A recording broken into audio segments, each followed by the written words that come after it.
जैसा मैं आप लोगों को हमेशा बताती हूँ कि हमारे यहाँ की जो सुबह की शुरुआत होती है वह सूर्य की जो पहली किरण है वह इस हिसाब से होती है। मेरी सुबह तो 3 बजे ही हो जाती है, लेकिन अभी मेरी है आरती की तैयारी। सुबह की पहली किरण के साथ मेरी होती है आरती। आरती, हवन, पूजन, यही सारी चीज़ें। तो अभी सुबह की पहली किरण जो बहुत ही सुंदर आपको दिख रही होगी, और यहाँ का सुबह का दृश्य बहुत ही अच्छा होता है। जय माता दी सभी को, हर हर महादेव।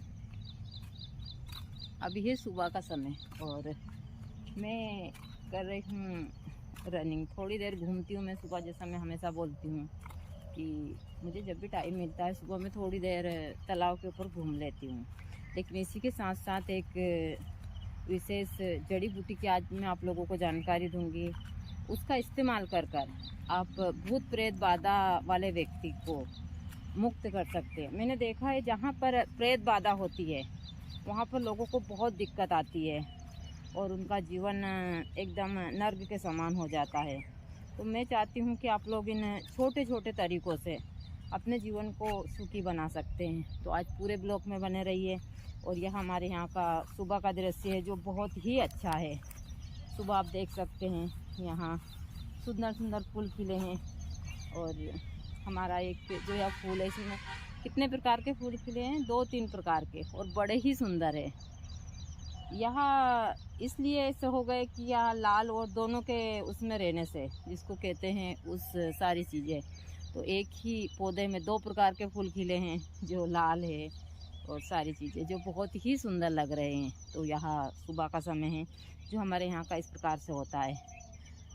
क्योंकि मैं हमेशा आप लोगों को बोलती हूँ कि मैं प्रकृति की जानकारी देती हूँ, मैं प्रकृति के बीच रहती हूँ। मैं यहाँ के हर एक जीव की सारी क्रियाएं उस हिसाब से देखती हूँ, हर एक मौसम में, चाहे गर्मी हो, ठंडी हो, बारिश हो, सब चीज़ हो। तो यहाँ सुबह का दृश्य है, यानी कि 5 बजे हैं, हल्की हल्की सी धून है, मच्छर बहुत सारे हैं लेकिन दृश्य बहुत अच्छा है। यहाँ बाहर ध्यान नहीं लगा सकते। आप ओस की बूंद देख सकते हैं हमारे इसके ऊपर किस प्रकार से यहाँ ओस की बूंदें हैं जो मोती की तरह इन पत्तों के ऊपर लगी हुई है। तो सुबह का दृश्य बहुत ही अच्छा है। तो बने रहिए पूरे ब्लॉग में। आज मैं आप लोगों को एक छोटी सी प्रेत जिनको लगते हैं, मैं उनके लिए ही कुछ उपाय दूंगी। तो यही सारी चीज़ें मेरी, मैं जड़ी बूटी, वनस्पति, और आप इनको करते तो फ़ायदा ज़रूर होता है। यह चीज़ें मैंने देखी है क्योंकि हम लोगों ने इन चीज़ों से बहुत सारे लोगों को ठीक करा है। लोग बाग सोचते हैं कि अरे कुछ नहीं होता, जो आप लोग भटकते हैं और परेशान होते हैं, आप इन उपायों को कर लेते हैं तो घर बैठे ठीक हो जाते हैं। तो यही मेरा जीवन है कि मैं आप लोगों को सही जानकारी देकर घर बैठे सारी बीमारियों से ठीक कर। दूसरा, आज मैं आप लोगों को एक ज़रूरी बात और बताना चाहती हूँ इसी के साथ साथ। देखिए, अभी आ रहा है गणपति उत्सव हमारे यहाँ पर, और सभी लोग गणपति लाते हैं, लेकिन मैं हमेशा सभी को पहले से भी बोलती हूँ, हमने आज तक यह चीज़ें नहीं की, और मैं कई सालों से बोलती हूँ कि आप जब भी गणपति लेकर आएँ छोटे से लाएं, और ज़्यादातर हमारे यहाँ गोबर के गणपति बनाए जाते हैं और उन्हीं की पूजा करते हैं, तो आपको फल की प्राप्ति होती है। छोटे गणपति जी को कभी भी ऐसी जगह पर विसर्जन मत कीजिए। दूसरा, यदि आप गणपति जी लाते हैं, सबसे पहले तो आप गोबर के ही गणपति बनाइए, उसके बाद में आप अपने घर के ऊपर उनको एक पानी के टब में उस हिसाब से विसर्जन कर कर पौधे में वह डालिए। आप ये बड़े बड़े गणपति लाकर आप खुद पाप के भागीदार बनते हैं। मैं यहाँ अभी 8-10 दिन बचे हैं, इस बीच में आप लोगों को इन चीज़ों की जानकारी देती रहूँगी, और इस वीडियो को शेयर करके बाकी लोगों को भी समझ आए कि बड़े बड़े गणपति जो आप लाते हैं और फिर उनका विसर्जन करते हैं, आप रोड के ऊपर फेंक देते हैं, तो आपको कभी भी इस जन्म में तो नहीं, आप पता नहीं किस जन्म तक के पाप के भागीदार बनते हैं। तो यह चीज़ें हमेशा याद रखिए कि गणपति छोटे लाइए और उनका विसर्जन इस हिसाब से कीजिए कि वह जिस प्रकार वह जनहित में सारी चीज़ें करते हैं, हमको देते हैं फल फूल सारी चीज़ें, वह आपके जीवन में भी उस प्रकार से आशीर्वाद देकर जाए, ना कि आपको श्राप देकर जाए। तो इस चीज़ का हमेशा ध्यान रखिए, और बड़ों को ज़्यादा। तो बने रहिए पूरे ब्लॉग में, और भी आप लोगों को मैं आगे जानकारी दूँगी छोटी छोटी जड़ी बूटियों की। बड़ा इंसान कोई भी ये कार्य कर सकता है। ये सभी के लिए मैं देने जा रही हूँ तंत्र का छोटा सा प्रयोग। दूसरा, मैं हमेशा बताती हूँ कि मैं आप लोगों को सरल से तरीके देती हूँ कि आप घर बैठे इन चीजों का उपाय कर सके, चाहे आपको भूत प्रेत बाधा सारी चीजें लगी हो। सबसे पहले तो आपको क्या करना है, जैसे कि अमावस्या के दिन सूर्योदय से पहले उठना है, एक बाल्टी में जल लेना है, उस जल में थोड़ा सा गंगा जल डालना है, फिर स्नान करना है। स्नान करने के बाद में आप इस प्रकार से काला धागा लीजिए। काले धागे में आप जो मैं मंत्र देने जा रही हूँ, इस मंत्र से अभिमंत्रित करते हुए आप एक बार, कम से कम ज़्यादा नहीं तो 11 बार इस मंत्र को बोलिए, फिर एक गांठ दीजिए। ऐसे कर 7 गांठ दीजिए और 7 गांठ देने के बाद में आप इस धागे को उस व्यक्ति को पिना दीजिए जिसको आपने स्नान करवाया है। उसके बाद में इस धागे को बांधने के बाद में उसके ऊपर से एक हरा वाला नींबू, कम से कम ज़्यादा नहीं तो 21 बार उतार कर, और जहाँ 3 चौराहे लगते हैं वहाँ फेंकवा दीजिए।